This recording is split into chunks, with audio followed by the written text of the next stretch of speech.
right, bet. Welcome. Posted up with Boss Claus, episode 15. Got none other than my man, the super ninja himself, basketball extraordinaire. Didn't know the kid had game until we actually stepped on the court together. And I was pleasantly surprised. My man, Carlos Knight. First, man, thank you, bro. Thank you for blessing the platform, my little punk ass podcast. Like I said the other day, when I was talking to you on the phone, I only started it to shut down a hater. You know what I mean? They don't know any better, so I had to humble them real quick. Yeah, man. Klaus, I just recently started rapping. Just so the people know, my name is Carlos Kennedy Knight. I'm an actor. I'm from South Carolina. I was on Nickelodeon Super Ninjas. I ended up playing basketball with the boss, Keith Kloss, at Power 106. The radio station had a basketball team. And just let me tell you this right now. It's kind of like when people jealous on Kloss because he tall as hell and he block all of your shots because he might as well. That's that feeling here. And we winning now. And we killing here. Yeah, we with it now. What's up, Kloss? You a boss? He a legend. Man. Anybody hating on my dude, get him out of here. You know what I'm saying? This is a real legend right here. Come check him out. He's got a camp going on. I know he's putting his imprint into the community. He always does that. He's out there in Costa Rica. I'm coming at you from the U.S., but, man, it's all love coming at you from here. I can't wait till you come back. I can't wait to get out there and see all of those people. And thank you for having me on your platform, man. I appreciate it, man. Yeah, no doubt, man. I appreciate you. Man, it's been how long has it been? About 11 years, 12 years, something like that, when we first met with Power 106. Yeah, it's been a while. Were you even 21 yet? No, man. I was really a kid. Like, I didn't feel like one at the time when I was out there. Young adults, we always feel like, our maturity level is up with the other people around us. And so, I didn't see myself like a kid at the time. But I really was. And I've grown up a lot since then. And that's really why I appreciate you a lot. I was very young when I went to Los Angeles. I originally from South Carolina, Cola, Soda Town, Cola Boy, Soda Boy. Everybody already know. But me and some of my family members ended up moving to California when I was a teenager so I could pursue an acting career. And so I got out there and I was very young and my parents were separated. So I was with one of them some of the time. I was with the other one some of the time. So I did a lot of growing up on my own and I had to find role models to be around me. I had to find positive influences. And you were definitely one of those. I remember playing a few games with you and, being uncomfortable at times. I had just done my Nickelodeon show. I was kind of there on my own, and being introduced in front of these crowds of people. And I had already known how to deal with that, being in the NBA, and you already knew how to deal with criticism. You already knew how to people throwing shade. You know how people are, man. When you come to these events and you do these things and you're trying to be positive, you know how people get. People are very hateful. People are very spiteful. People think that jealousy and evil is entertainment, like they taking it like it's entertainment. And you already knew that. You were already aware of that. And you made sure that you put a smile on my face every time you saw me.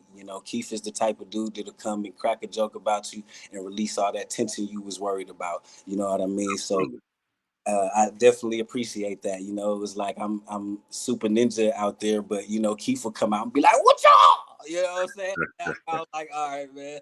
Thank you." I appreciate that. So I just wanted to link up with you and tune in with you. It's really more about showing appreciation there. And anybody that wants to check out my music is Los the Logo. You can see it at Los Logo 7 on most platforms. And just look up Los the Logo. You'll see what I got going on. It's really about spreading positivity. I came from this acting background, so I'm not the dude that's gonna front with you. I'm not the dude that's about to be capping with you. I'm not about to be lying with you. I'm gonna tell you exactly what's going on with me, and now I'm making music. I'm trying to spread this positivity, and you the perfect person to help me do that. So, Man, glad I could be a humble service, man. You said it was los.logo.7. 7, yeah. All right, I'm putting But that in the anybody chat. just look up anything Los the Logo. I got stuff on YouTube, SoundCloud. I got a lot of stuff everywhere. My name is Carlos Kennedy Knight.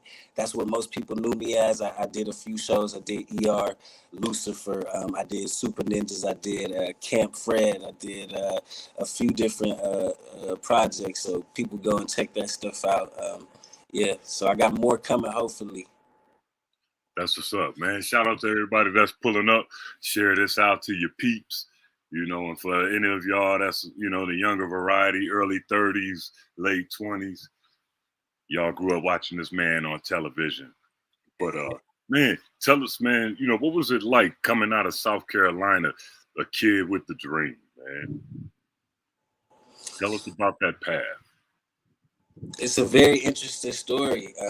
As I said, I grew up with this family with separated parents, but very, connected when it came to influencing the next generation. So while they weren't necessarily getting along, they were more focused on what the children were going to be doing.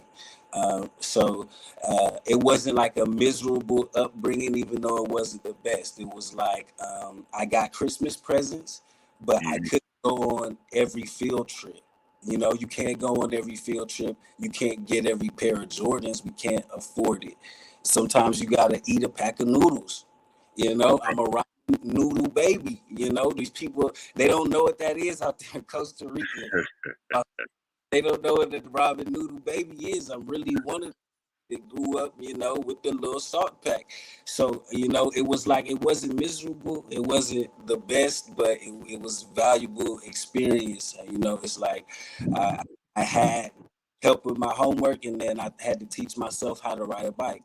So I can't say that it was terrible or it was, you know what I'm saying? So it was like it helped shape my character. Life is not going to be perfect, is what I really realized. And then growing up, I was doing theater and I was just interested in drama. I always wanted to be a Power Ranger, so I was always running around, jumping off the couch and, pretending and whatnot. And so that was always something I was attracted to. And then when I found the opportunity, there was a convention for young actors and talent called Pro Scout. I went to this convention and I found a talent agency that was based in Los Angeles. And they really liked the audition that I did. And they said, if you want to do this seriously and you want to take this as your career, you're probably going to have to move, because Columbia, South Carolina, as you know, doesn't have the most opportunities for a young actor. So we had to move, and I really had my family had a lot of help move. To be honest, we didn't have a lot of money, so my mom made a big sacrifice, and a lot of my family members ended up coming out with me. Even the local church thing, give me a donation or something like that, so I could go. I'm not really sure how it worked. I was young at the time. I've been back a few times. It was the same church that I was baptized in. I was baptized as a child.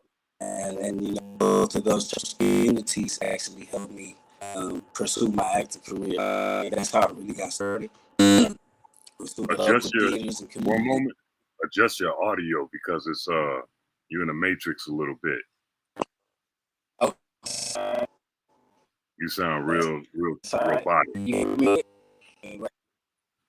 It sounds real robotic for some reason. Let me see. That's all right. You hear how to get a little closer? No, it's how about your Wi-Fi? How's your Wi-Fi connection? Go out, do this, exit, and then come back in. Oh. Just exit and come back in, and see if that'll clear it up. Okay, say something.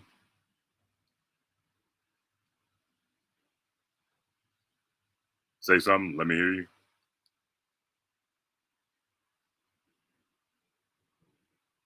Yeah, it's I can't hear you. All right, he'll be back in a second. But me and this young brother right here, man, out of Columbia, South Carolina, you know, towards the end of my playing career, whenever I was back home, I would link up with Power 106, the radio station in Los Angeles. They had a celebrity basketball team, and you know, they did fundraisers at the high schools in LA County and a little bit out in the IE. So Carlos was one of the players, one of the celebrities that was on the team. We had G5J, former No Limit Records artist. Who else? Along with DJ Felly Fell, DJ E-Man from Power 106, people like that. Joe Moses played with us, the rapper. Shit, we had Air Dog. We had quite a few people come through. Doro, rapper out of Houston. Uh, we had a whole lot of Kareem Abdul-Jabbar Jr. You know what I'm saying? We had the Go Getters, who were another rap group out of Southern California. Shit, we had a DJ 32. Man, it was just a great time. You know, we played Nipsey Hussle, rest in peace. You know, Young Thunder, he played with us. Akon played with us. You know, so it was a who's who. You know what I'm saying? And people that just love basketball. Anthony Lewis, another young recording artist, R&B recording artist, he played with us. Tank played with us. Sugar Shane Mosley, boxing champ, he played with us as well. You know what I'm saying? I got all those pictures on my social media, on my old Facebook stuff. But we just had the time of our lives, man, going school to school, you know, bringing a show to everybody, and you know, raising money for these kids and their programs. You know, and it took us everywhere. And as you see, bonds are formed, friendships are formed. And, you know, me and young Carlos haven't spoken to each other in several years. I've been gone. He's been doing his thing, you know, but we were able to link up recently. And, you know, it's just like no time had passed. You know, now he's got long dreads and I got this. Ooh, clip it, Dre. It looked like somebody shaved half of my scalp. Damn. I got to cut it, though, today. That's why I'm wearing the hat. You know, what up, Mom? Peace to the chat. Crystal Brown, I see you. My man Dominic Mayweather, appreciate you being here. Jay Solid, Dre Too Much. The Sands, Dirty Dude. What's happening with y'all? King Groove TV, H's, what it do, homie? Yeah, Trey D, I see you, man. We just waiting for my man to get back up in here. You know, this is a good young fella, man, you know, who went out there and got it done his way, you know, and made something of himself. You know, you guys heard him talk about how the parents were separated and, you know, he was trying to figure out what he wanted to do. And once he did, he just smashed on it, you know. Now, this next phase of his life is taking him from television, you know, into the studio, you know, to the recording studio, you know, putting out that music now. So waiting for him to get his connection right so that he can rejoin us. How's everybody doing out there? What's the good word? Shout out to the big homie Bud, Under the Groove podcast. I see you in July, homie. Looking forward to that sit down with you. That's what's up. Shout out to everybody else for your support. Share this out if you feel. I can't tell you what to do. But if you feel, shout out to my man Kev Mack.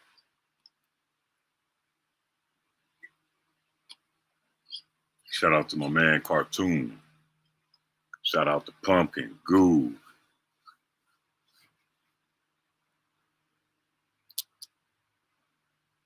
All right, let's see if he gonna resend this link to him just in case. Y'all know modern technology be tripping from time to time.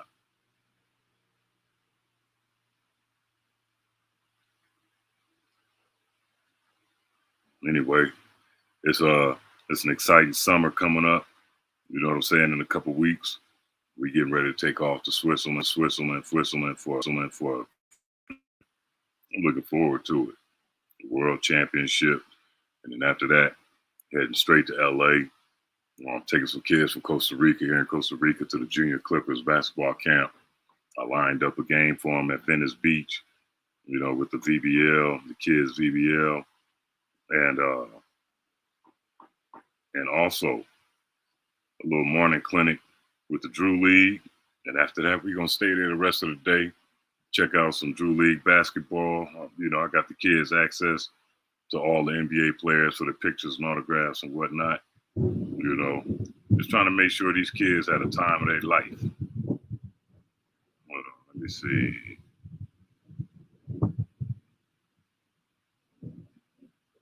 Uh-oh. All right, relink. Boom.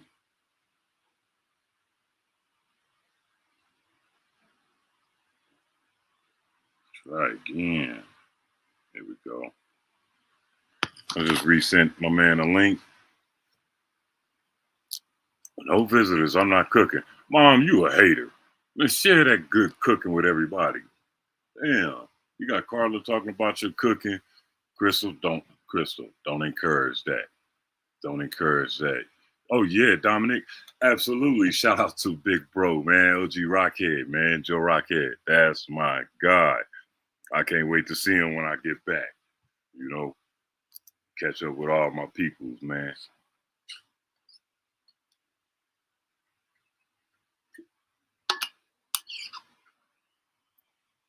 Let me hit him real quick with the young fella. Chef, what it do, my man?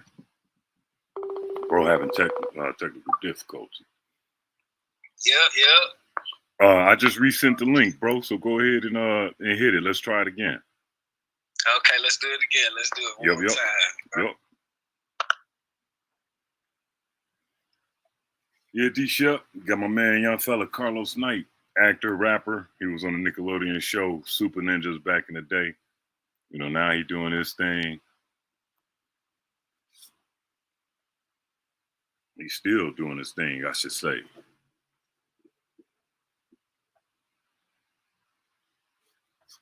Boy. Oh, this rain finally stopped. Good. The rainy season is back upon us. No, it's drizzling. It ain't coming down like before. That's all right. All right, here we go. Boom. All right, that's much better. All right, let me see. I don't know. Well, let me see if I can see me though. But if I can't, that's all right. We can just do it. How we had it. Did we get the last one? Oh yeah. I never stopped it. I was just chopping it up with the chat while just updating them on my stuff that I got going on, and then updating them about how we met. And talking about Power 106. Okay. No problem. Yeah. So shout out to DJ E-Man and the whole Power 106 fam. You know what I'm saying? Good people, man, doing good things for the community.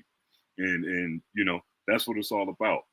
You know what I mean? Being able to reach back and give some hope to some kids that, may feel like they're in a hopeless situation. Because we went to some schools, man. We went to Locke High School, which is in the hood. We went to Jordan High School, which is in the hood. And then, Watts Jordan and Long Beach Jordan, Poly. We went to all these different schools in these different areas, where there's a lot of tension going on outside. But we were able to, provide some smiles and some entertainment for the people. And them halftime shows, man, whether it was Joe Moses performing, the Go Getters, who am I? Ty Dolla $ign, Compton AV, you know what I mean? Duro was playing, man. So we had a ball, man. We had a ball giving back, and that's the way life is supposed to be, man. Just giving that inspiration to people and inspiring them to continue to move forward despite their circumstances. So once you got to LA and you had that first audition, what was that like for you? How did you feel inside? My first audition. when I got to LA and did my first audition as a represented actor, I had to pull back to the experiences I had leading up to that. So I thought about my first audition as an amateur actor when I was just doing plays and theater and drama class here in Columbia, South Carolina. Um, Shout out to my drama teacher. I had a couple drama teachers, Miss Bradley and Mr. Cook.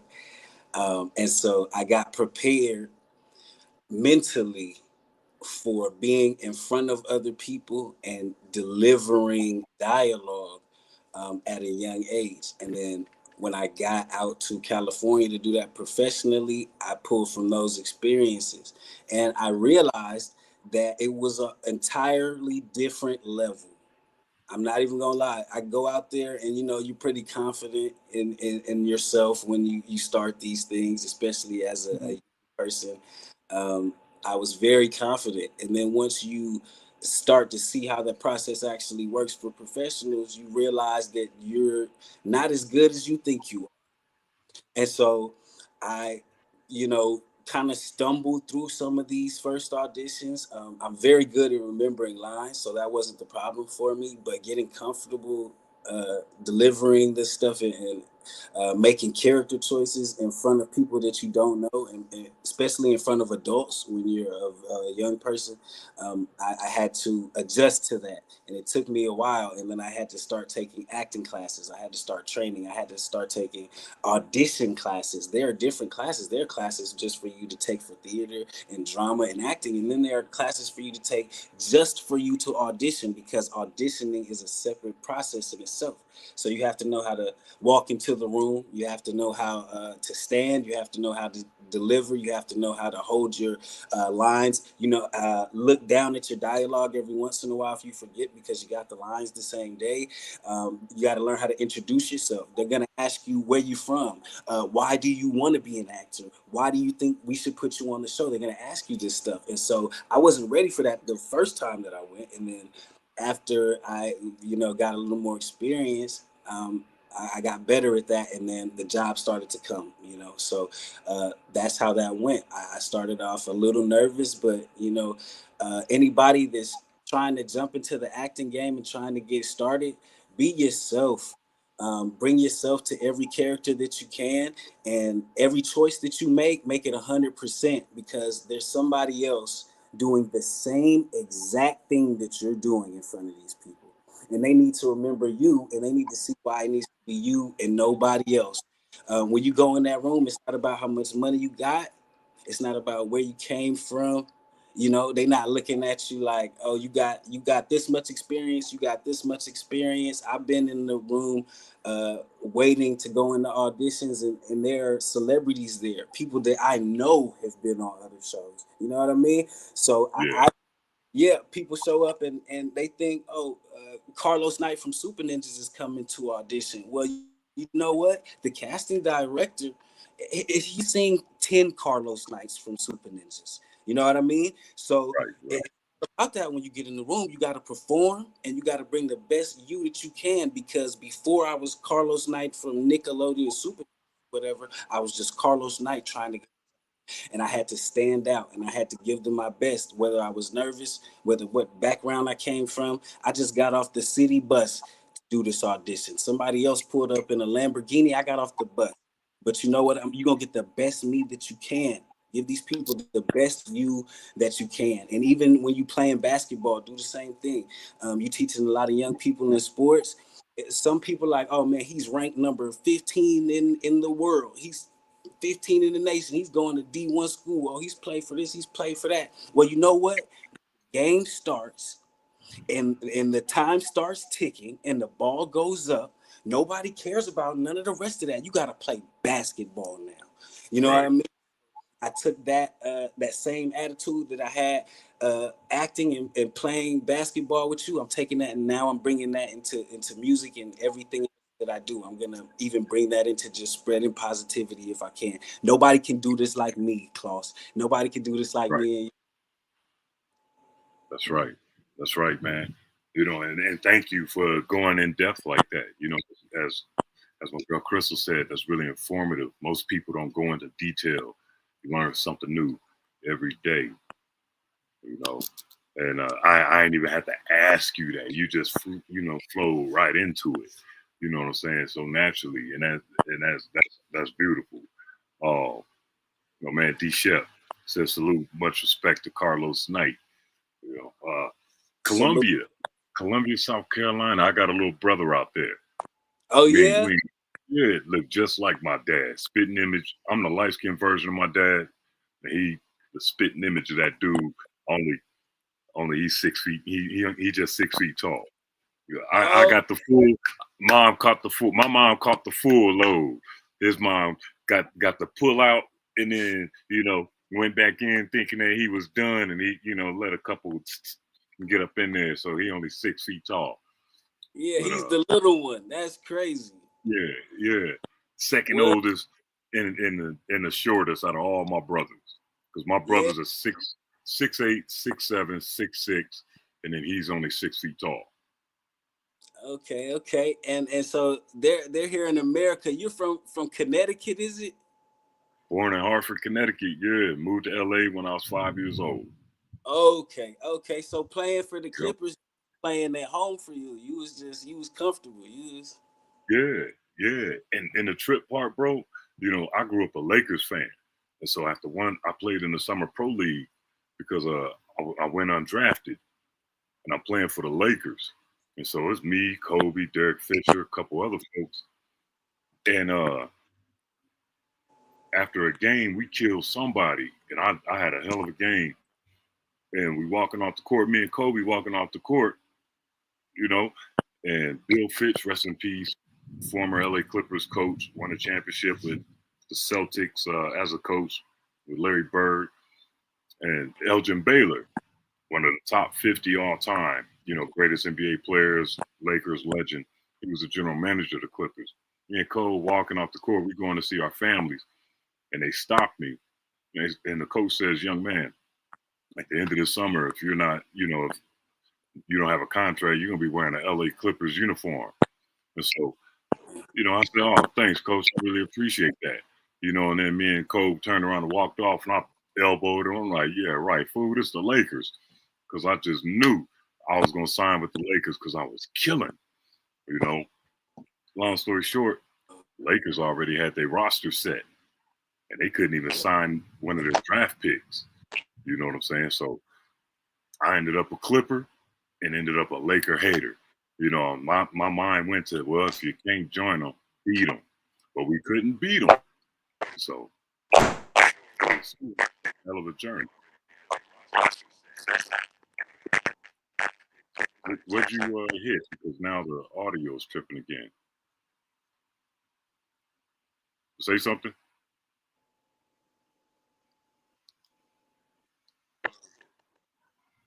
Your audio went out. Yeah, you breaking up a little.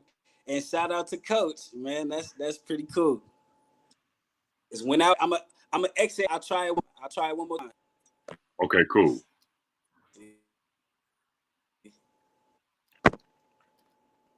All right, bet. Go ahead. Well, my Wi-Fi straight on this end. Thank God. And living internationally, man, you just don't know. It'd be crazy. King Groove. Yeah, I did say that. Look, my mom's is my best friend. You know what I'm saying?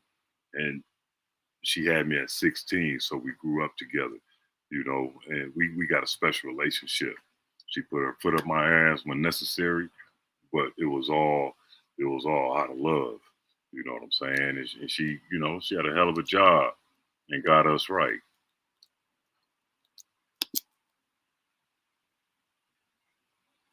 Miss Tia said she fired. Don't be hating. Hey, come on, Crystal. Come on. I don't want to. Nah.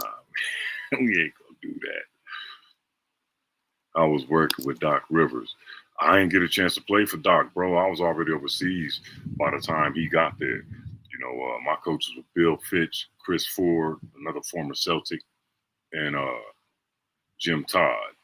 So, by the time Alvin Gentry got there, 2000-2001 season, they had suspended me for the season. So I missed out on on the Doc Rivers era.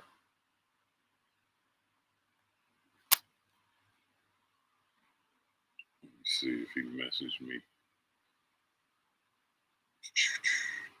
This is a solid young man right here. Good young man. He's very humble, come from humble beginnings. And he just grinded it out. He had a dream and he went after it. He went for it, and he made it happen. All right, he needs a link. Cool. Go ahead and get that back to him.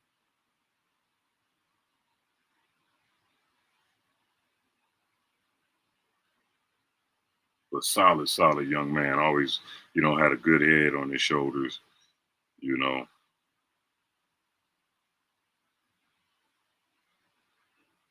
All right, got that back out to him. I gotta reach out to my WNBA sisters and get them on here. See if I can get some of the legends. No, not Finch. It was Fitch, Bill Fitch. He's since passed away.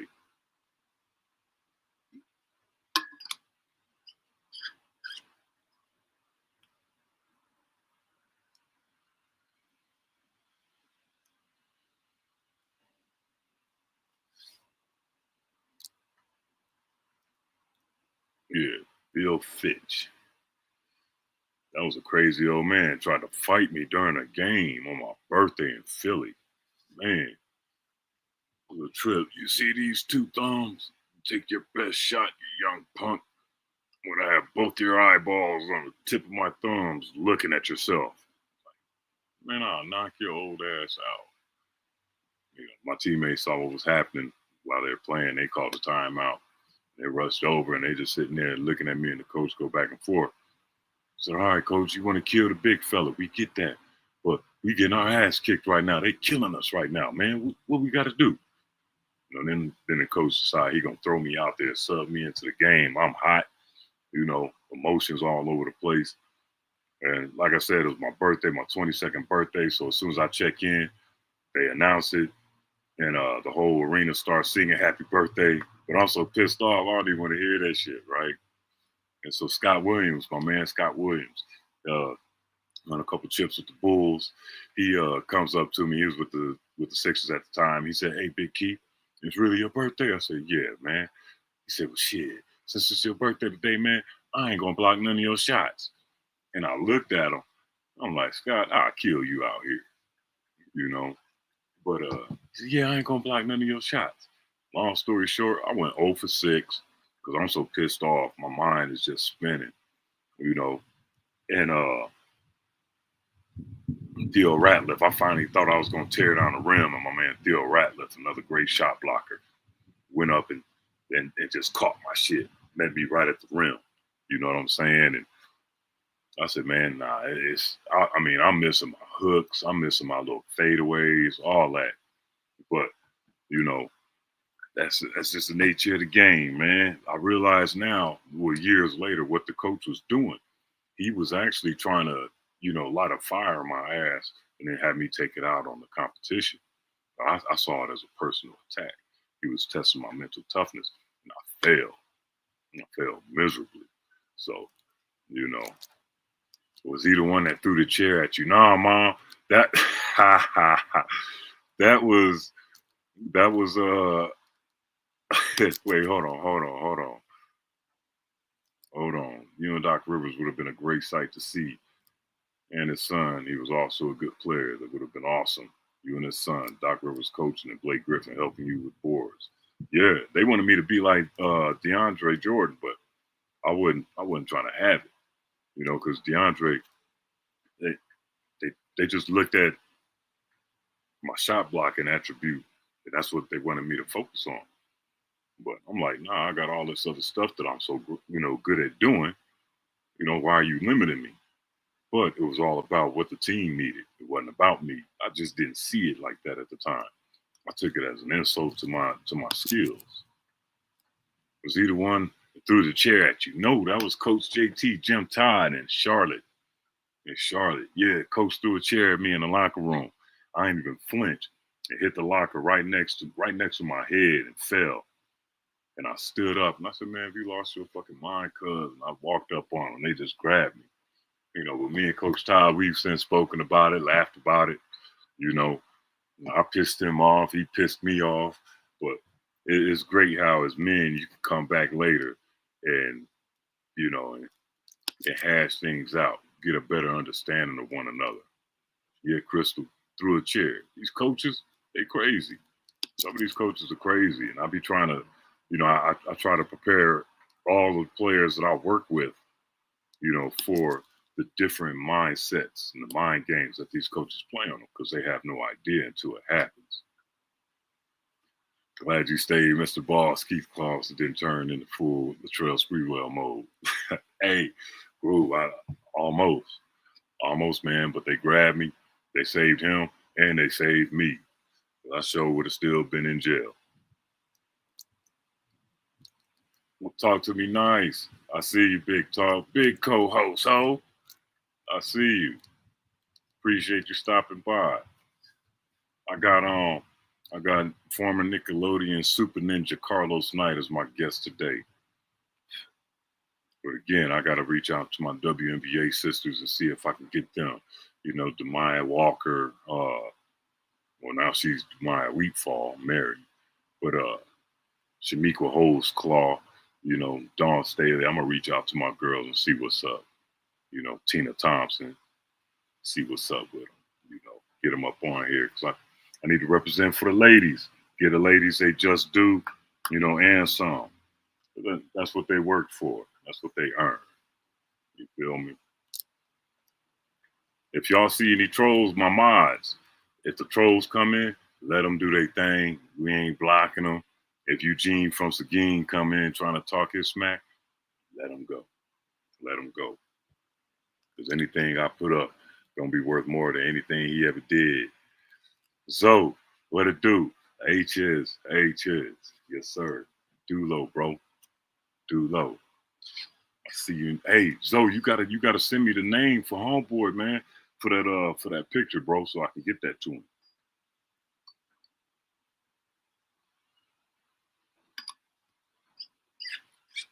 You know, Lil DR, he in Jamaica right now, and that's where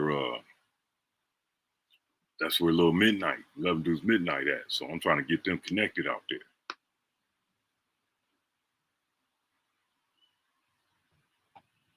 Yeah, we're gonna be out there. Where King Groovy at? King Groove, where you at? Where you at, my deuce? My young hog, where you at?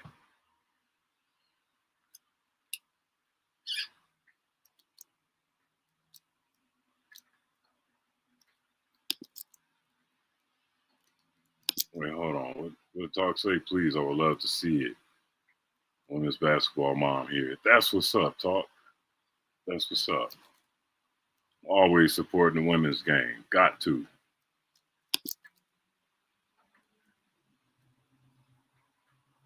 G Money, what it do?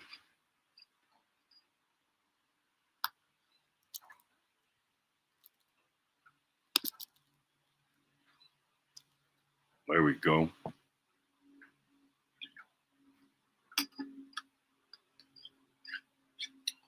Deuces, baby, deuces.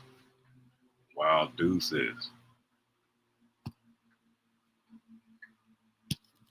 Let me see if he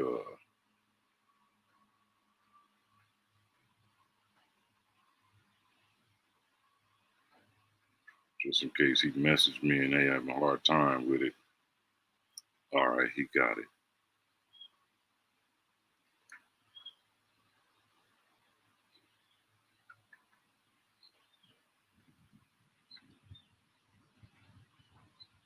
Oh, my phone tripping.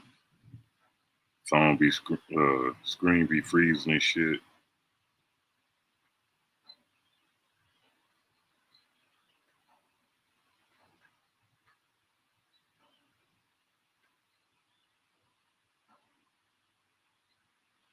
You came to give me what the fuck you want.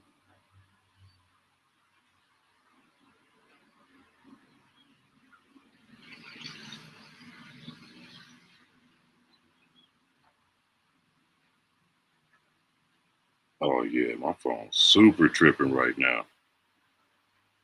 Come on.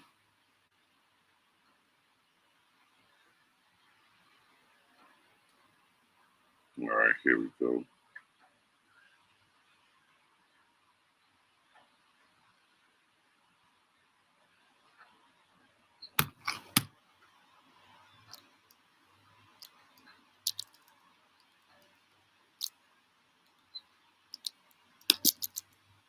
Yes, sir. Shout out to the Grooves in Texas, man. No, Mom, she's not that old yet. I don't think. Goo, what it do?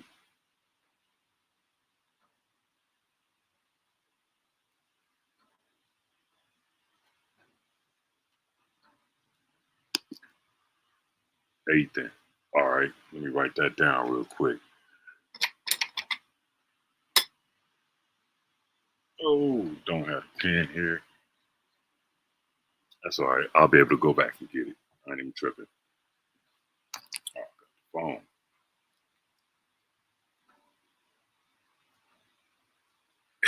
I got the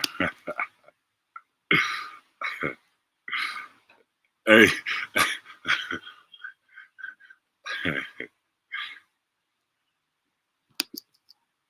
Hey, so look, so that weirdo out of Seguin.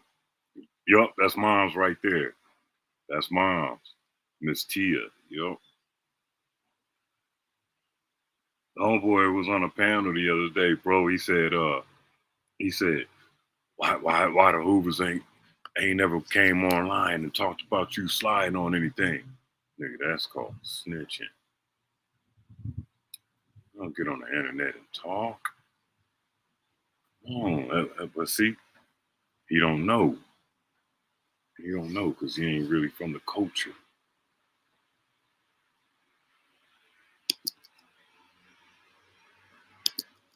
Young Travis, what it do, Verb? What it do?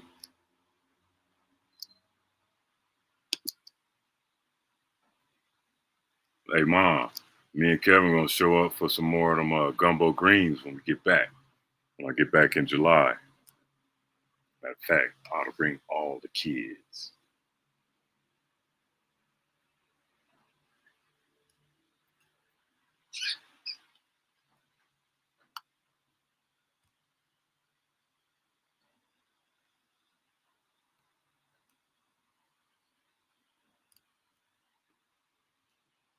Look, she talking about, oh, hell no. Come on, Mom. You see what Zoe said? Hells yeah. I can't even see your little emojis on here, Mom. That shit coming up as black boxes.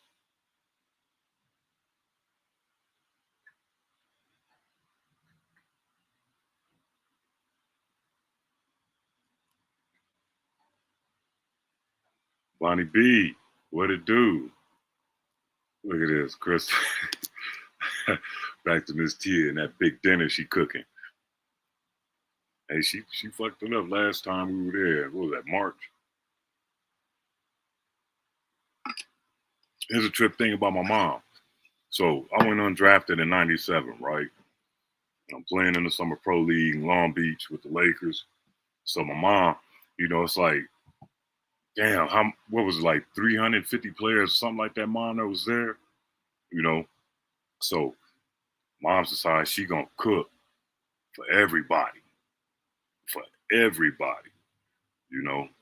she came out with all the platters and shit, you know what I mean, and had help unload and everything. So when the players came in, they had home cooked meals. Mom's hooked it up for them.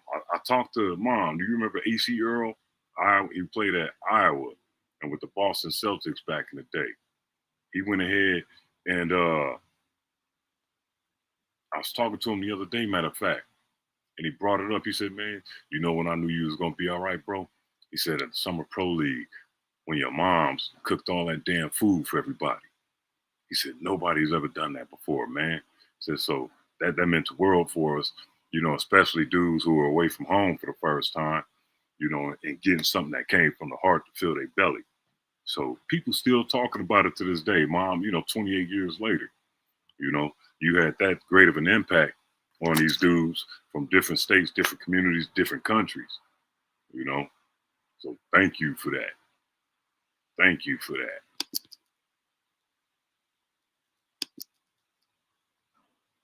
Boss Claus don't owe no explanation to no one. Official 9 Dudes Hoover. Anybody got questions, address me. Look, now I'm going to blast you real quick. I was supposed to be a Zoe. Somebody dropped the ball. But it's all right. All good. It's all groovy.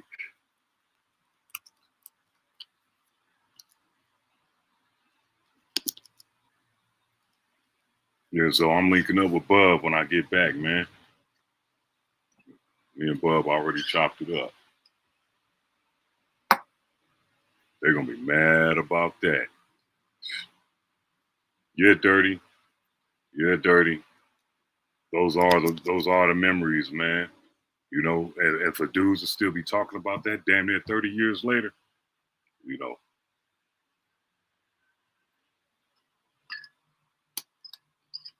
I give my rough side from my mama and my comedic side from my father, because he was always talking shit, cracking jokes on everybody, with his tall, lanky ass. The tall as Zoe. Goddamn right. I would say, Mom, no problem. I love doing it. I know you did. I know you did.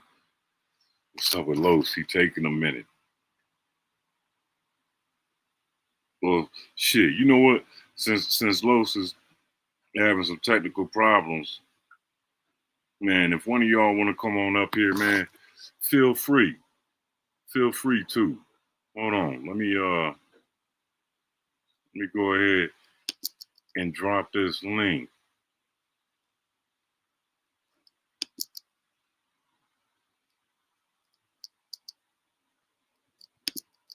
Here we go.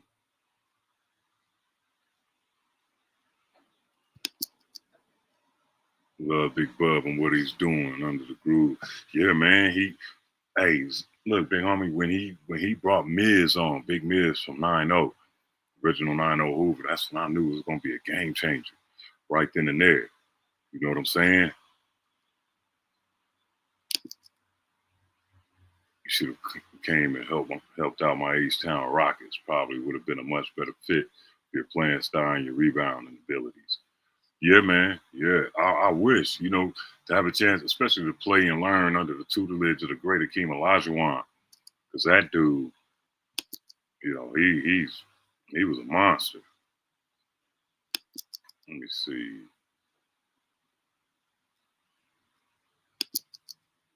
There we go. There go the link, man. First time I'm opening up the panel to anybody. So y'all want to get on here and chop it up with your boy real quick, make this entertaining? Let's do it. We could talk about whatever. We could talk about whatever, man. Don't even trip.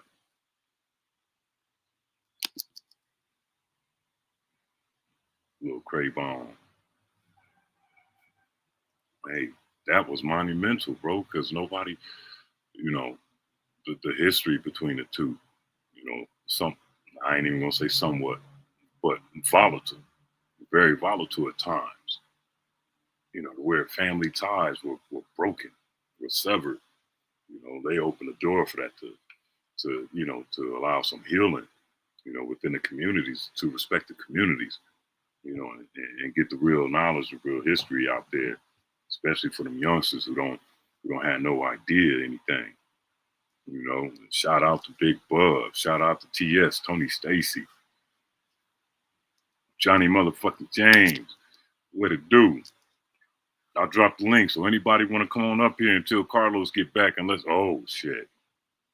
Damn, I don't know. Hey, where Dre Too Much at? He gonna like this. He gonna like this. And then look at. Hey, son. Can we talk about what's on Miss Tia's menu? Chitlins. Hello, son. Chitlins. What's up, white lady? What's up, Mom? How you doing, my love? Another day in paradise. What That's made you right. decide to get up That's here and right. Hmm. what made you decide to get up here and harass me? I'm not. Yeah. I'm not Yeah. harassing you, my love. You know what I was thinking? Why are he laughing? You know what I was thinking? Yes, sir. Why are he laughing? You know what I was thinking? You got it playing in the background, bro, so we can hear the TV in the background. So just go ahead and mute the TV.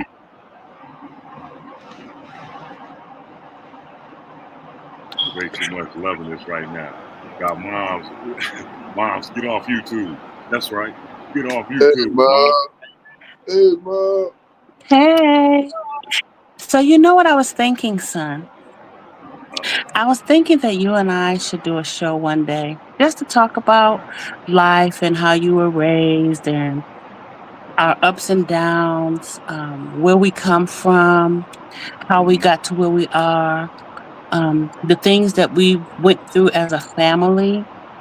Um, Yeah. you going to college, getting a scholarship, playing for these different youth leagues and things of that nature, the people that you came across during that time growing up, how things are different now than they were back then. Just things like that, so people can understand your journey. Um,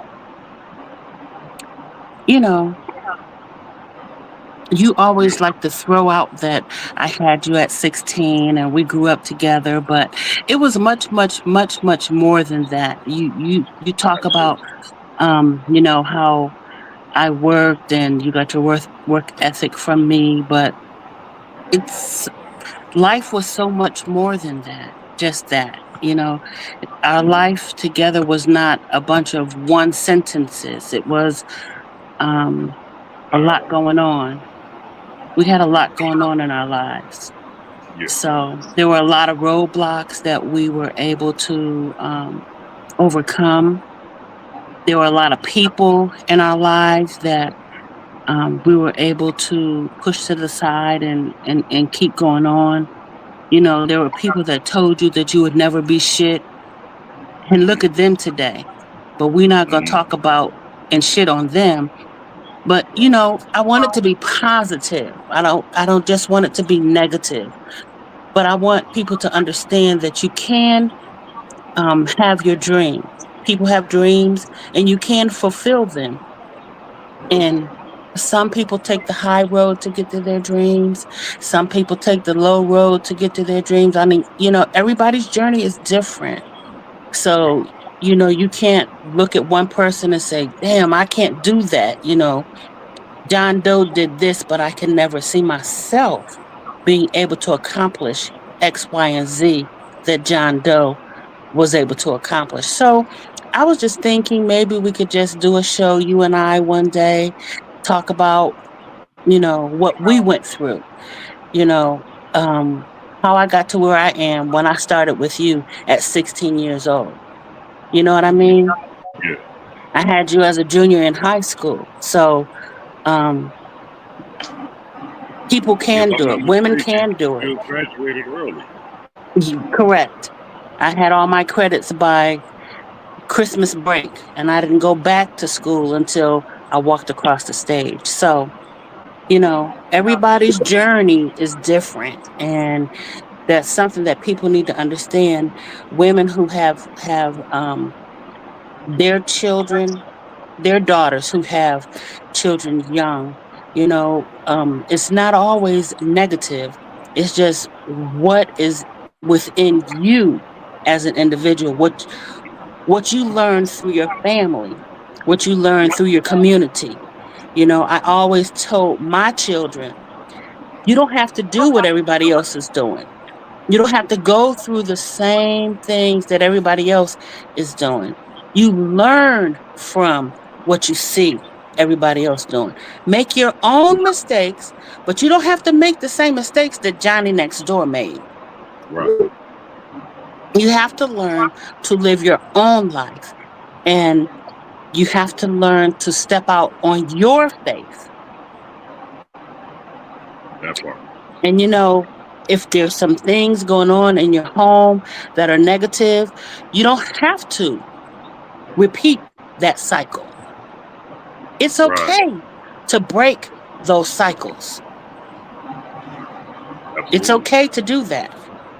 Absolutely. So I just thought that you and I can get together and, put together some topics that we'd like to touch on and maybe answer some questions from your audience.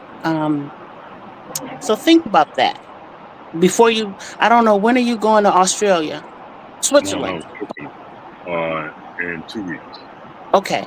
So either before that or maybe when you come here, we can sit and we can talk about it before, but we can schedule a time where the two of us can sit and talk and take some questions, answer some questions, and just talk about what we've been through and what life has been for us as a family, not just you or not just me, because you do have siblings.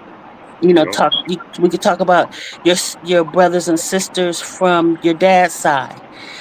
We could talk about that and how that whole interaction is, because everybody isn't like me. Everybody isn't like me. And when I say that, just to touch a little bit on what I'm talking about, Keith's father has 2 sons, and then his father has 3 stepdaughters. And today, I'm the only mother of all those children. And today, all of them call me mom. So I inherited all of those adults. And we are, including my daughter and my other 2 sons, one big family. And everybody can't do that. There was never no fighting. There was never no fighting or arguing with the moms. Just one whose ass I whooped. But other than that, there was no problems. There was no problems. Oh, yeah. Exactly. The one whose ass had. So, but we go through what we go through to get to where we are. And everybody's life is a different story. We all have tests that we turn into testimonies, So, just something to think about. Absolutely. Yeah, I've been thinking about that too, Mom. Getting you on here, so that we can go ahead and have that dialogue, because that's a very, very important part of this journey that I've been on. Talking about the origin, when it started, both sides, mom's side, dad's side, different dynamics and whatnot, and then what we all experienced together and separately, how we came back how we always came back together to talk about these experiences that we had and how you would encourage the growth that we needed, for us to continue our path to elevation. Not everybody was like me, because I, hard head, make a soft ass. This shit was tender. I still gotta sit with a pillow. Spare the rod, spare the rod, spare the child. But and it didn't kill you. It did not kill you. And that's so important. I put it like this: with everything that I put myself through personally, right? The shame, the embarrassment that I brought to the family due to my alcoholism and the shit that I was doing under the influence, you know what I mean? Everything that was put online and you finding out about it online first before I had the courage to let you know what was going on. And you stayed 10 toes with all of us no matter what. You didn't treat any of us, like we were more important than the next one. We all remained right here. You treated us all equally. You chastised us all equally. You celebrated us all equally. so that nobody could really feel like, we were more special than the other. You held us accountable to our shit, and you still do to this day. And that's why I always give you praise whenever I'm on a platform. And I talk about the influence that you had in my life and that you still have today. Because not everybody has that for whatever reason. But I'm grateful that I do. Oh Lord, look at Crystal. Miss Tia, you had to lay that goon hand down. And she heavy-handed too, Crystal. Well, Crystal, the thing about that is, as Keith stated, the height of his brothers. And when my sons started getting close to my height, and I'm 5'11". So when my boys started getting close to my height, it was either cowered down and punk out because they were, stronger than me. And they were starting to get taller than I am. Or it was take that hand and beat the hell out of them and show them that I am still the boss. I don't care how tall you get and how strong you get. And so that was the road that I took with my sons. And today, Crystal, I have to say that I have the utmost respect for my sons, all three of my boys, and even the other two. I get the utmost respect from them. So I don't, I wouldn't have had it any other way. Amen to that. Amen to that. I wouldn't have had it any other way either. Because it was that it's just what we needed. You hear people talk about how it's just what the doctor ordered. Nah, but what the structure that you laid down in our lives was exactly what we needed. And constant thanks and gratitude for everything that you continue to do today. Including my step siblings. You know what I mean? And yeah, everybody calls my mom. Everybody. And then yeah, she is the only surviving, parent that all of us have. My dad passed away December 2017. Stepmoms, they had passed away, prior to that. And so there was a huge hole, a gap that needed to be filled. And and you feel that. You know what I mean? And I think that's why I take the role took the role that I took when I was in relationships with young women that had kids. Not treating them like they were different or shunning them because they weren't mom. What little kids had to do with anything. They're innocent. So the only thing, the best thing, the only thing I could do was just try to guide them with, love and direction that the kids. And because of that, there's a couple of grown kids out there who have kids today, and who still look at me as dad, who still address me as dad, even though I'm not biological. It's just another lesson, another life lesson that I inherited from you. She reminds me of my favorite granny. She was no nonsense. Oh man, yeah.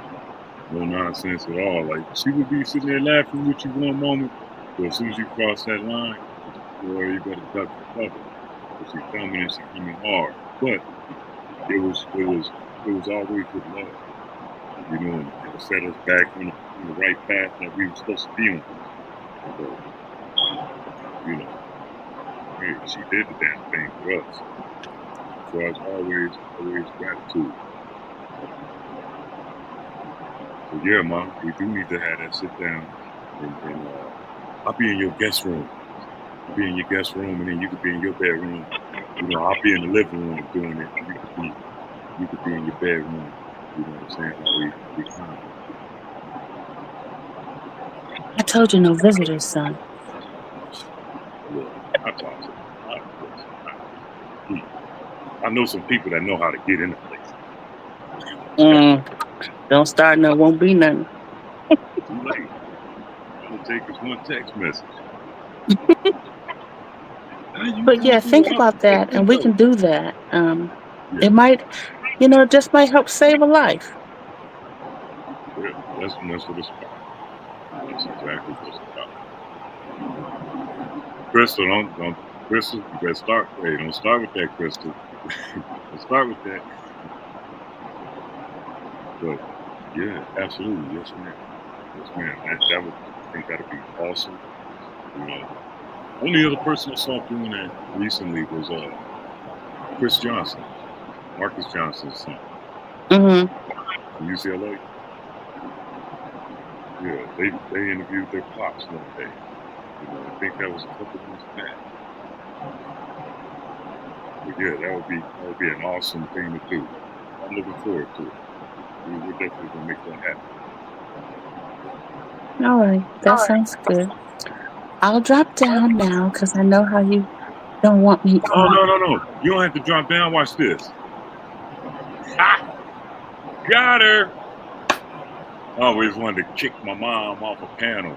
I timed her out before, you know what I'm saying? And that was fun. But this time I could kick her off the panel.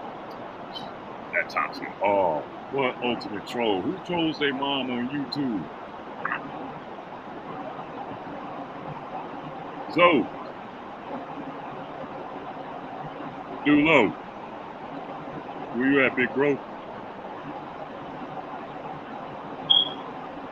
So,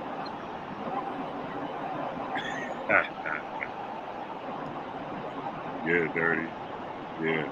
But look what she said. Look what she said.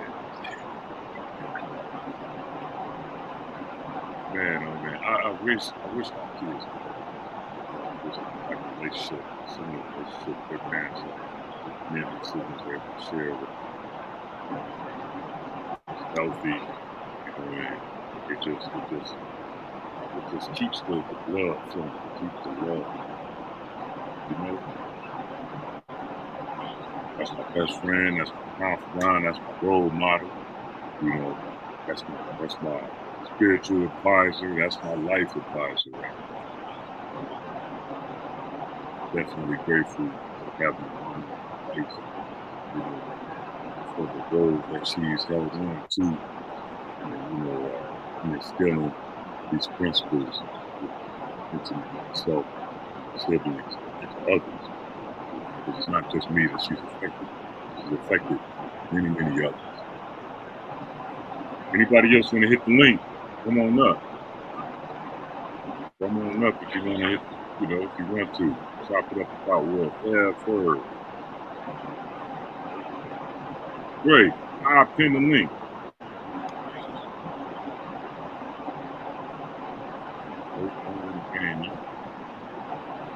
Put user in timeout. No, I can't find myself. That's crazy.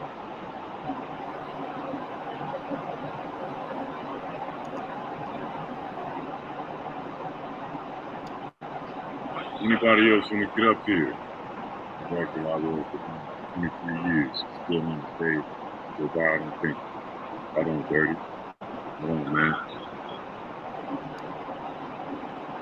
Words from the car keeps picking for the PD.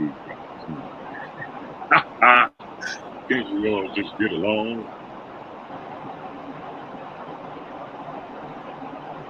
Anybody else want to hit the link? If you do, feel free.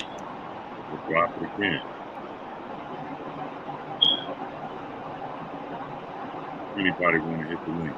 Feel free. We could just chop it up about whatever. I don't got shit to do today. That's my office. I gotta train nobody. Individual training, no team meetings, no team practices. I'm through with it. Ain't good. About to go down the street to the meat market, go down the city, get me some teach at home, tear it over, teach it over to people. I got a couple of homies from college popping up tomorrow. Matter of fact, let me see if I can get one of them next week.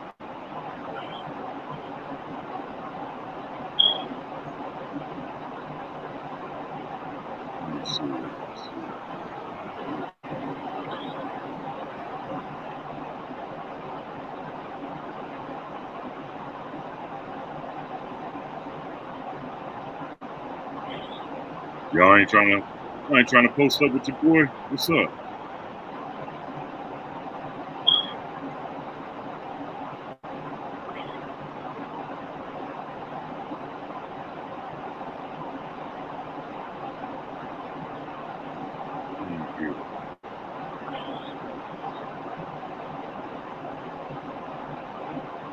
Where my man D Chef at?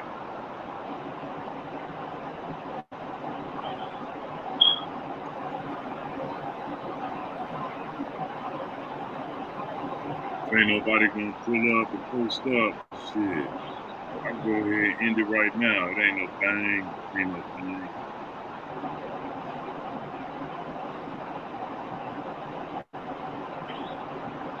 What y'all wanna do? Y'all wanna hop up, man? Hop up. If not, go ahead and kill it off.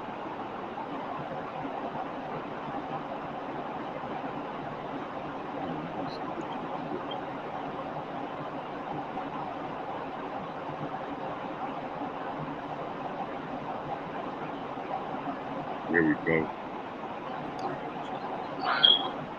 King Crew, what it do? Hey, GP. What up, what homie? you on right now, bro? All right. Hey, when you get a chance, hop your ass over to the podcast on YouTube. Yeah. All right. I'm gonna shoot you the link. All right. Not the link you want. King Crew, what it do? What's good, big homie? How you doing, man? Oh man, another day in paradise, man. What's cracking with you, man? Shit, man. Another day, another dollar, trying to make a bad bitch holler. That's right. I heard that. The big Yeah, homie Zoe, 9 Deuce Hoover Zoe, he's still up here on the screen, but I guess he walked away for a phone call. Okay. What's good though? Shit, chilling, man. I was all right till I seen the homie Blaze, and I said, damn, I need to roll me up something. Straight up, realized how sober I was and shit. Yeah. No Where bueno. you down in H-Town? No, I'm in D-Town now. I live in the Dallas-Fort Worth Metroplex now. Okay, all right. But originally, yeah, I put my time in that zoo in H-Town. I've been there 30 years, did my thing, you know what I'm saying? And yeah, man. That's what's up. For Man. sure. How's life treating you today? Man, shit, you know, nigga, I can't really complain, man. You know, feeling good. I got AC. I got some Kool-Aid in the fridge. You know what I'm talking about? I mean, what else can we ask for? You know what I'm talking about? Yeah, I feel you. All right, Crystal, you be easy, sweetie. Straight I feel up. you, man. I feel you. Yeah, Yeah, one of my man. brothers lives in H-Town, and another brother lives in Mansfield. In Mansfield, Texas? Yo. Oh man. Yeah, that's right outside of Arlington, man. I used to live over there. Yeah. Yeah, we used to drive over there to try to shop and see some nice shit without having to worry about state troopers and police busting some dumb nigga trying to steal a 50-inch TV. You feel me? Cause where I lived at, it was all bad, homie. It was Section 8, and I ain't talking about crazy. You know what I'm talking about? Yeah. Hey, same thing in California, man. Same thing in California. Yeah, I already know. I ain't been out, man. I ain't been out there in a long time. I think that was a countrywide, epidemic though. All everybody from them areas or them regions that was, going through something at the time, they saw that as the best way to get it. Get out there and take it. That's real, straight up. I like, this finally, I've been out the ghetto about a year and a half now, man. I'm loving it. This is my first time ever, and I'm 43 now, and I've been living in the hood my whole life, man. So this feels good not to be, you know what I'm talking about, living around no nonsense for a change. It's lovely. Yeah, it's different, right? That peace of mind and not having to look over your shoulders, wondering where it's gonna come from, who it's gonna come from. Bruh. I mean, you ain't know, you know what I'm talking about? You got to worry about junkies. You got to worry about the crooked laws. You got crazy broads, just all kind of nonsense. You know what I'm saying? Now, it's more laid back and cool. If somebody speak to me, if I'm walking, like I'm into them dogs and shit, them designer like XL American Bullies. Yeah. So you know what I'm saying? If I'm walking my dog, I ain't got to worry about if somebody say, "Hey, what's up, man?" or some nonsense. I ain't gotta, reach for that. You know what I mean? It's somebody probably trying to just speak or talk about a dog, because you already know how it is when you in that environment, man. Bruh. You on point. You on point. Everybody could be a potential threat. Everybody's a potential threat. It could be the nigga you was playing Madden with last night. You feel me? He mad you done came up on a lick or something. Right. Straight up, that part. That's real shit. Why he got it? Why couldn't I get it? Oh man. Yeah. That's one of the things that I experienced, man, because I've been living overseas, back and forth since 2001. Mm-hmm. You know what I mean? And the peace of mind, bro, and not having to, like I said, look over your shoulders. You know what I'm saying? And you ain't got to worry about what's that term? Racial profile. You don't have to worry about racial profile, man. I ain't been stopped by a police officer to, put cuffs on me in another country. Not one time. And it's always, they invite me to sit down and chop it up with them, over a cup of tea or a cup of coffee, and then tell me about their background, where they come from. And then of course we get into the sports talk and whatnot. But we become familiar with each other. No, that's what's up. Like a lot of people who either if you ain't never been out the country or if you don't have family who travels, you know what I'm saying? Like you really don't know. There's a lot of other countries that really treat black folk more decent sometimes than some of these, areas where they really be tripping. You know what I'm saying? Yeah, that's true. That's true. There's racism everywhere in the world, every corner, man. But it's nothing compared to the United States of America, where it's blatant, it's in your face. Bruh, I never will forget. I went to a Domino's Pizza. They had like big, we hiring signs, damn near every position. So, I roll up in there like, shit, I'm finna give me a JOB, you feel me? I'm like homeless and shit. I had just moved up here to North Texas, and I walked up in there, and the assistant manager, a little white cat, he was like, yeah, bro, yeah, we'll put you on. So then his manager walked up. He said, hey, man, here's such and such. And he looked at me. He said, man, we ain't hiring. And he said, yeah. He said, man, I'm trying to, pay off some of these fees and child support, the rest of it. He said, oh, no, we not hiring. So, but he said, but man, I thought, he looked at him like, motherfucker, if I got to come across that counter, we ain't having that big old swole nigga come up in here, man. Yeah. Hell no. Man, that's crazy. But that's the reality of the world that we live in. But again, especially in the States. We go anywhere else, man, and it's love, man. Even though the media has depicted us a certain way for so many years, you look at movies like Colors, Boys in the Hood, Menace to Society, they see, the plight of the African American, the Black American in the hood, and think that everybody comes from that. No, everybody doesn't come from it. And no, everybody hasn't shot a gun. No, not everybody has even seen a gun or held a gun, or robbed somebody. But because that's what the TV and the movies telling them, that's what they believe. And so, I've been questioning about these same things in other countries. Hey, man, you guys really do this? You really do that? Do you have a gun? Have you shot somebody? I could never answer the question about being shot until I got shot. There you go. But I try to encourage all our people, man, to get out of the country, get out of the bubble, go see some shit. In another environment, somewhere foreign, and eating the food and smelling smells in the air, and walking through the neighborhoods, and, interacting with people, fellowshipping with people, just through simple conversation. Simple as a cup of coffee or a cup of tea, because you never know what can form from that. You know what I'm saying? That's real, man.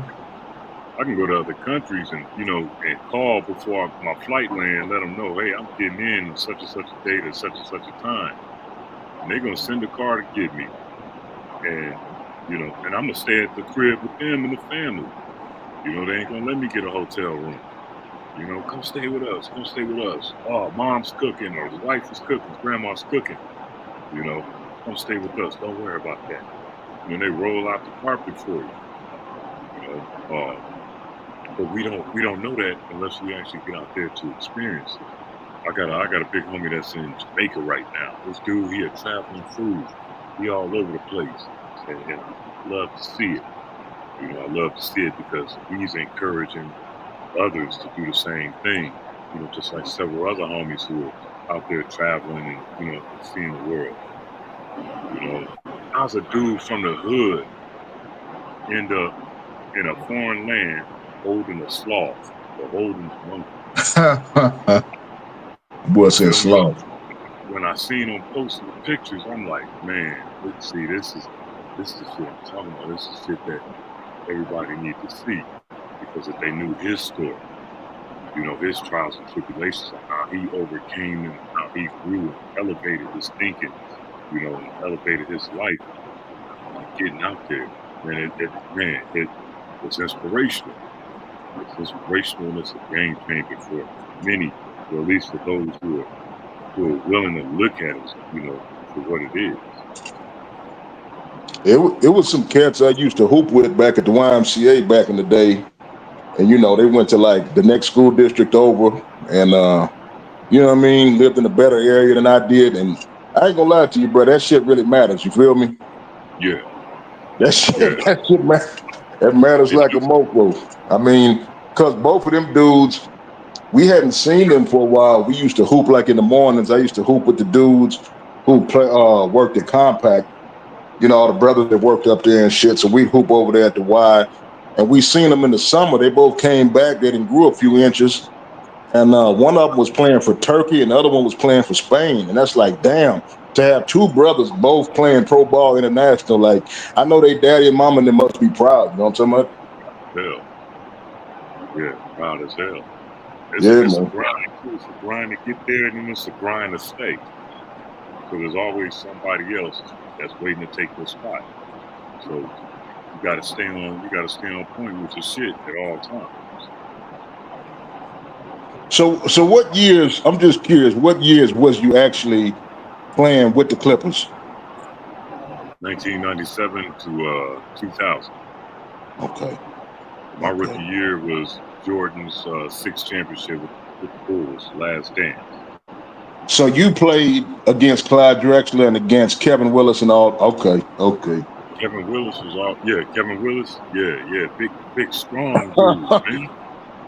Big strong dude.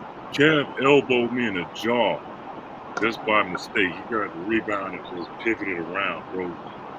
Caught me in the jaw, cracked me. I had my mouthpiece in. He had his elbow pad.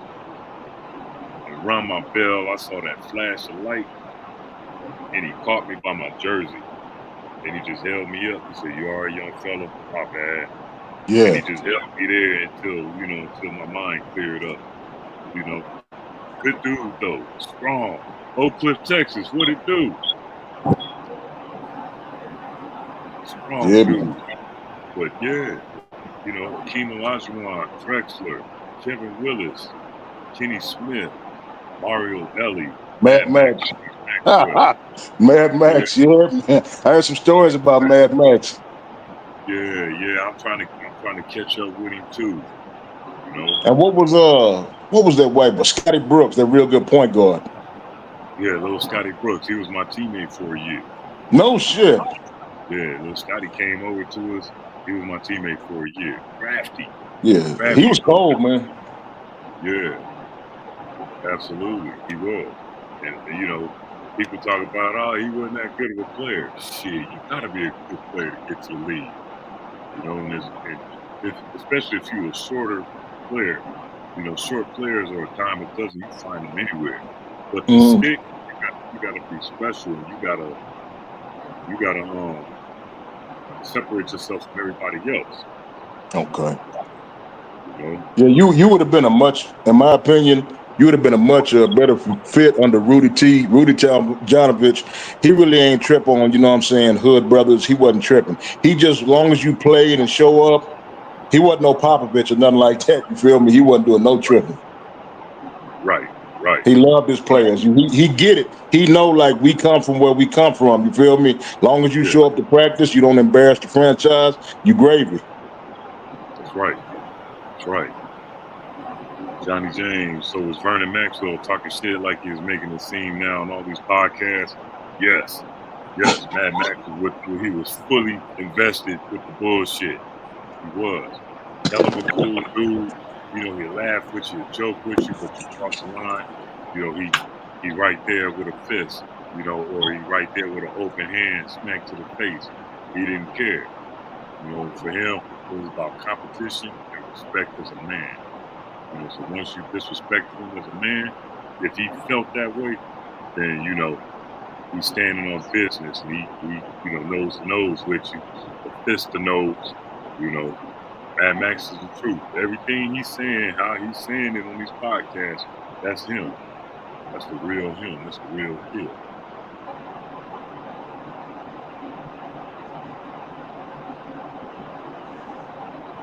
So what else going on? Y'all got any more questions? Any other teams make you any offers before you went overseas that you were seriously considering? Yeah, I actually had a $60 million on the table from Dallas Mavericks, but the Clippers suspended me instead, so I couldn't get the money. They suspended me for the whole season. They called me. I was out to dinner with my girl at the time, you know, and they said, "Yeah, Keith, we heard about the offer you got from the Mavericks." And I said, "Yeah, it's time to move on. You know, it's time to move on. I'll see y'all when I see you down the line." They said, "Well, that's the thing, Keith. You don't feel like you deserve it." I'm like, "What?" I said, "Yeah, you damn sure didn't earn it here with us. We can't let you get that." You know, and I was aware of the dirty politics in professional sports to some degree, but when they did this, that just, you know, that was an all new, you know, experience. They told me that they're going to suspend me, you know, and with the suspensions, you don't get paid. You know what I'm saying? I'd rather get fined than to be suspended because at least I still got that check coming in on the 1st or 15th of every month. You know, but they decided to suspend me and, you know, put in the media I was out of shape. I had never been out of shape in my life because I played basketball 24/7, morning, noon, and night. Even when I was in the NBA, I'm at a park playing 5-on-5, or I'm at, you know, Venice Beach playing 5-on-5. You know, just trying to stay sharp, keep the shit, you know, keep working on new shit. Fair to say. Man, I could have just imagined you playing with Mick Dyson, Jason Terry, Dirk Nowitzki. Oh man, that would have been something else. Yeah. Cedric Ceballos was with them at the time too. Shout out to Sid, big bro. You know, Sean Bradley. Sean Bradley. Who else? I think Jim Jackson was already gone by then. Yeah, Jim was already with Sacramento by then.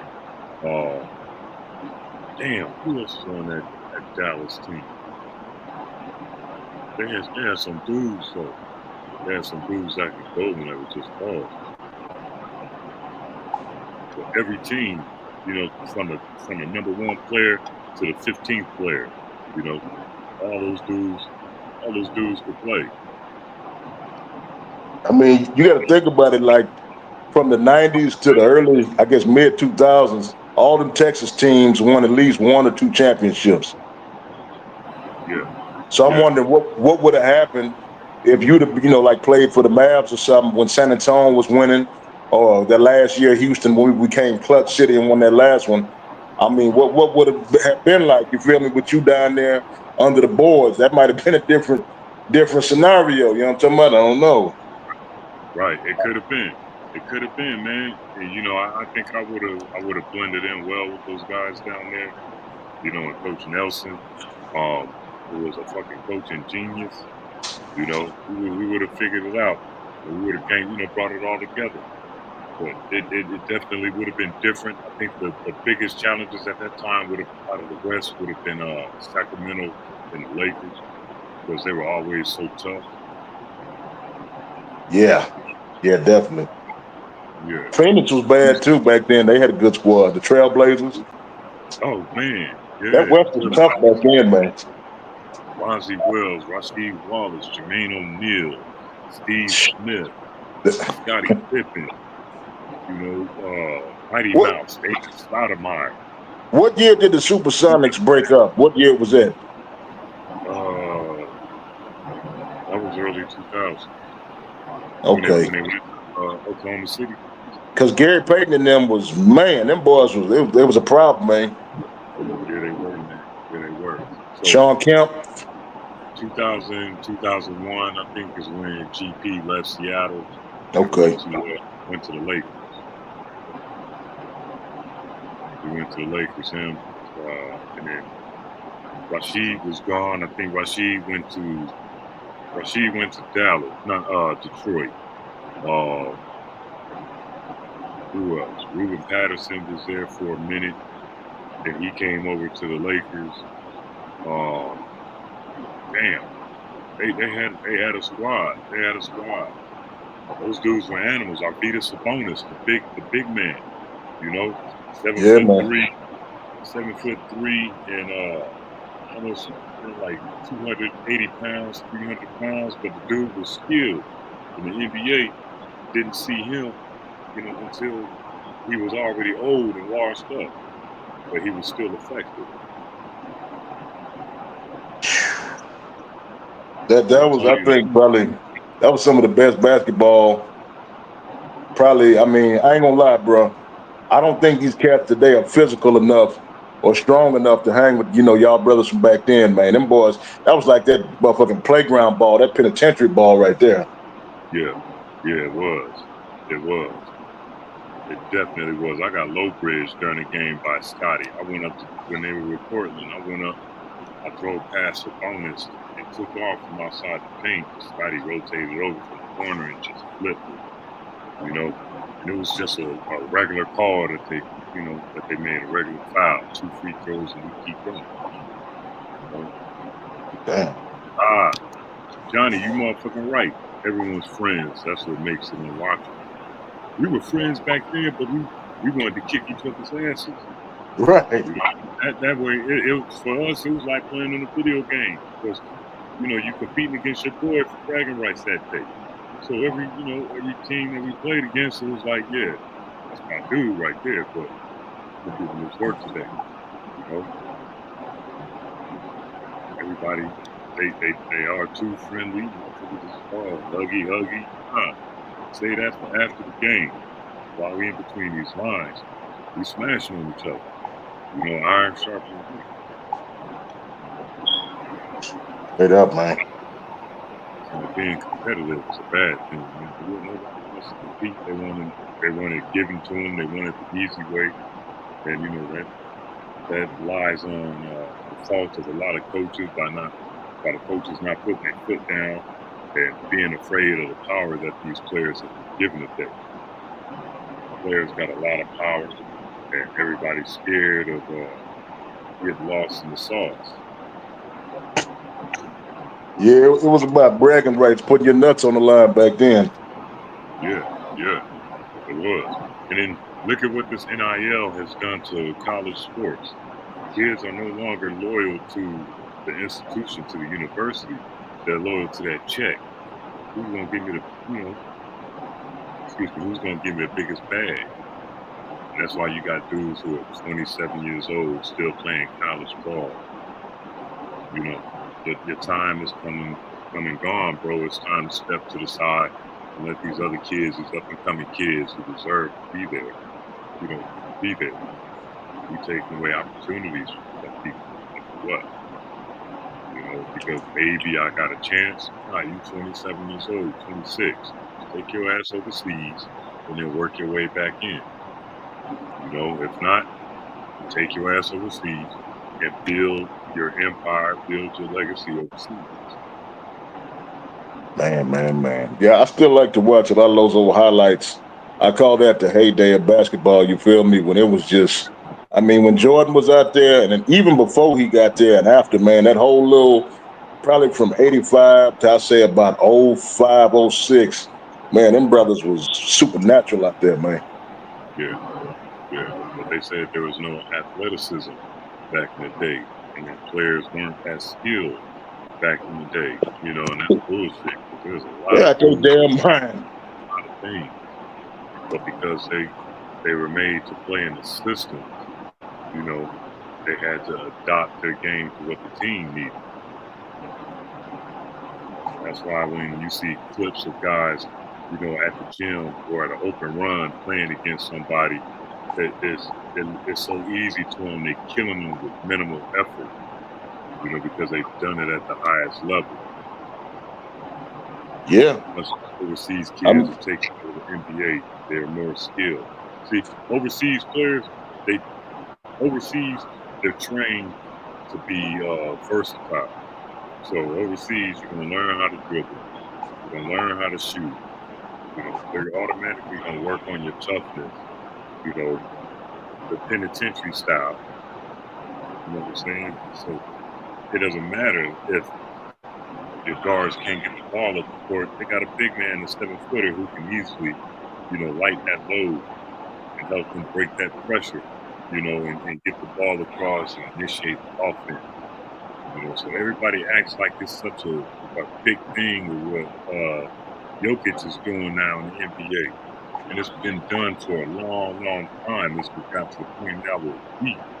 That, you know, the American basketball players, the American basketball coaches, starting to train our kids in the same way because this is benefits the team. That's why Nikola Jokic come over to the NBA and this looks like nothing for him. Or Luka Doncic come over to the NBA and it's nothing for him. You know, and now even Wemby, you know, he's gonna have a great career if he can stay healthy. You know what I mean? But more and more European players are Shea Gilgeous-Alexander, even though he's from Canada, it's right next door. You know, he's an international player. And all the top players in the NBA right now are international. Solana, what it do? We have these AAU people doing thinking, weekly skills, basics. That's true, Johnny. Nobody cares about development, and at least in the U.S. and in certain other countries where basketball isn't that important, they don't care about excuses. They don't care about teaching the fundamentals. You know, they want the kids to already know what the hell they're doing by the time they get to the team. You know, and so that's just the way it is. It's got to change. What happened? What I do? Oh, okay. What it do, Southside? What's up with your boss, Claus? Oh man, chilling, man. How you feeling? Look at this. I got a damn call coming in right now from another ball player. Hold on, I'm gonna ask him. You know what this is, boss? I'm listening to the voice. I ain't picked up on it yet. Yeah. Pomona in the house, baby. Pomona in the house. This ain't good. Good. This my new channel. All right, cool. That's what's up, man. That's what I was telling you in the comments. Go check out my new channel, For sure, I'm gonna definitely do that, man. Hell yeah, good looking out. Hey, y'all, this my man. This my man, Big Buckets right here. Let me go ahead and Barbara Rogers, Buckets TV. I'm on right now, bro.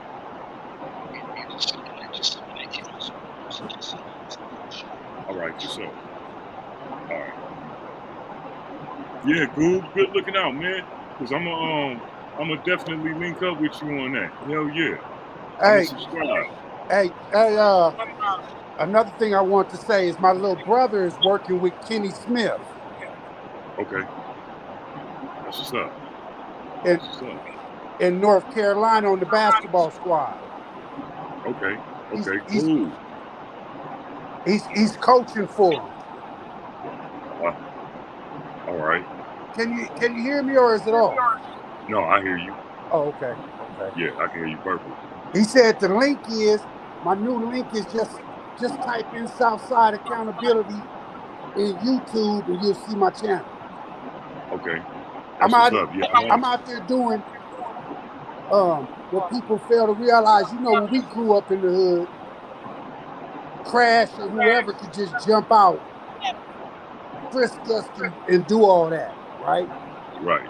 Now in my older age, I learned my First Amendment rights, my Fourth Amendment rights, my Fifth Amendment rights. So now I'm using them.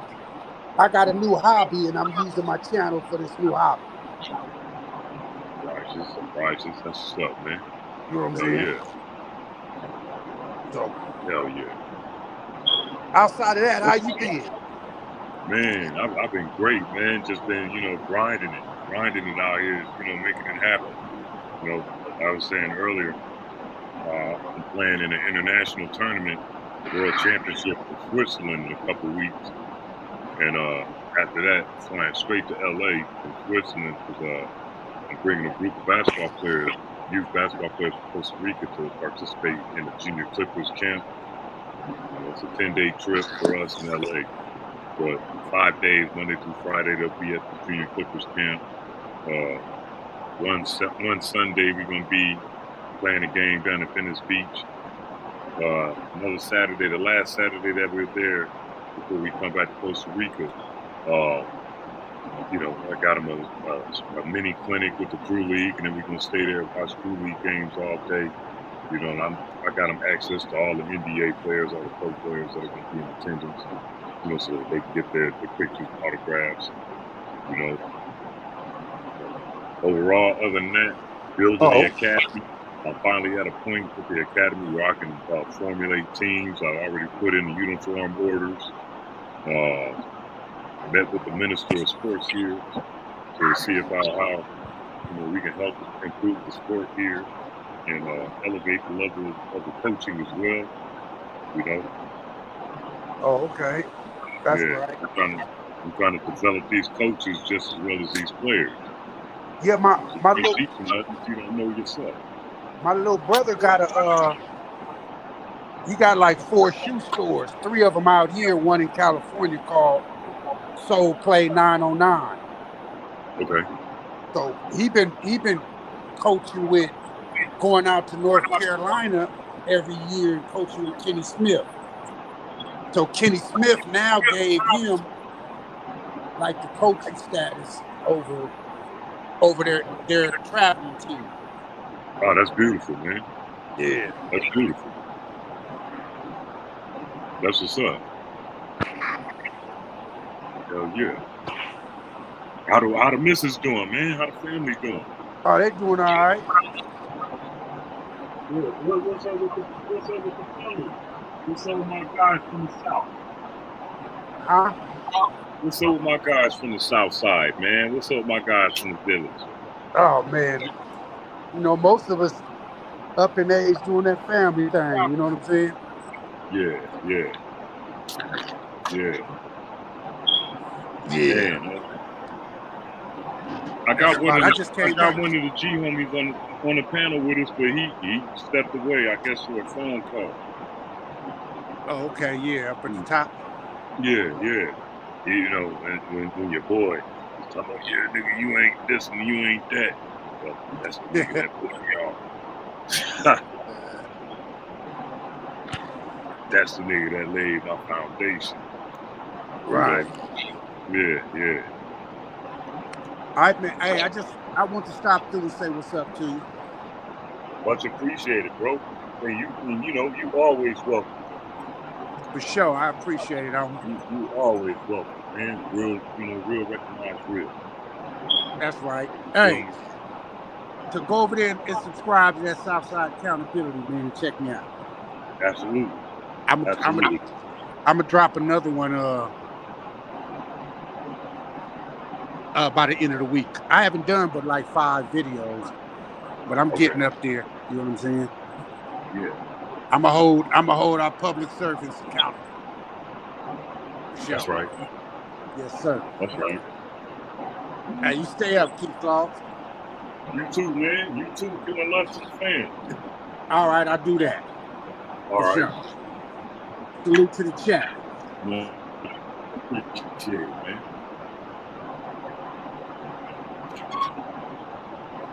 Too low. So, where you at? So, where you at?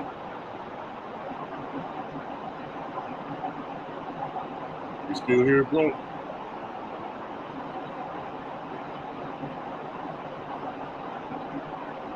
You still here? Yo. What up, Looks bro? like everybody shook out. But look, What the homie at? thank you. Oh, okay, there you go. I was about to end the live. Yeah, what up, Big Groove? Hey, man, I got a. I'm gonna be back home, man, and I'm gonna go live, man, and drop the links so we can all just chill and chop it up, like we did today, man.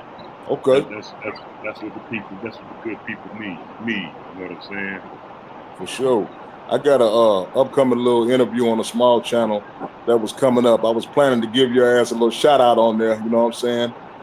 For sure, right on. Just to man, show right? love to the foundation, the old school niggas who, paved the way and who been there and did that. I mean, to be able to actually touch professional sports, people don't know how hard that is. So, salute and much respect, Big Groove, and number love, homie. Much respect. H is through the love. Already. All right, y'all. Listen up. We're gonna end it here. You know what I mean? It's time for me to smoke a cigarette, re-up on my coffee, and see what else the rest of this day got in store for me.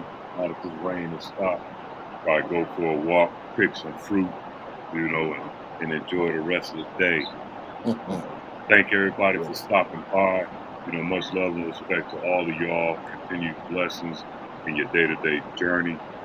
And, stay humble, stay hungry, stay motivated, stay sucker-free. I'm out. Peace. Peace.